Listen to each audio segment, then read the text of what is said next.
So how safe are Bengaluru schools? Let's find out.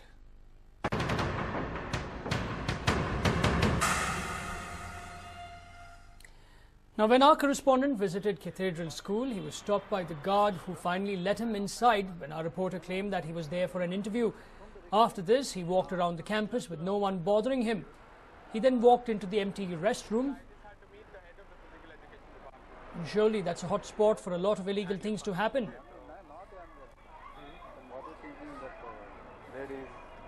Now, my colleague Nabila visited Cathdral School in Hosur Road to get a clarification from the school on the security lapses found over there. Let's now listen in to what the principal had to say.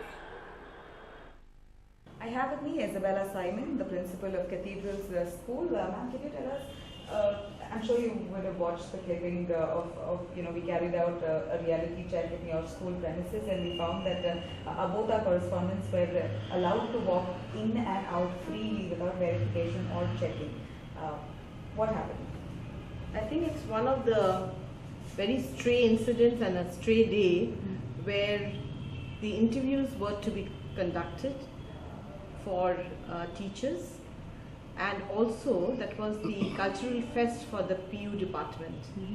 Normally there is an intercom where they check at the security with either the vice principal or the reception area or with me whether so and so person is to be allowed in or not.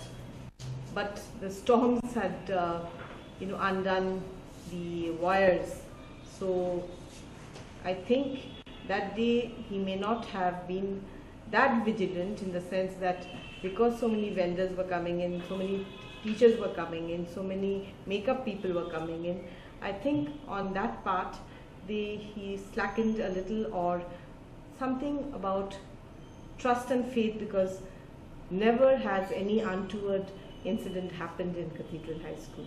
Yes, ma'am. You say that is one stray incident. Can you tell us what are the measures that you have taken up in the past, as well as if you are changing anything or taking up something, some new steps to ensure adequate security to your children? Right. I have the CCTV, which also has recording system, so we can rewind and check, yes, if we have to. We are planning to install many more cameras in different areas. Secondly, we have something known as the escorts card. That is, the parents authorize either themselves or whoever comes to take the children back from school to the house. Yeah. So without can that, yes. These are this is my signature. And the name of the child, escort 1, escort 2.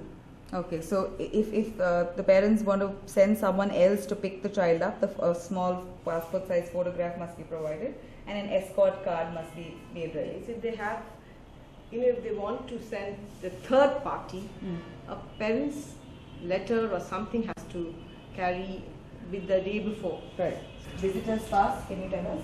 Yes, this is for the pre-university and this is for the school. Okay. So the visitor who comes in not only has to sign in that book, has to fill in this form, slip, and it has to be verified by the campus person, that is Mr. Lincoln, signature, and when they're going out, they leave the slip. Okay. How do you react to the 6-year-old being raped inside with your school premises, and the school themselves had not verified all the staff members that they had hired?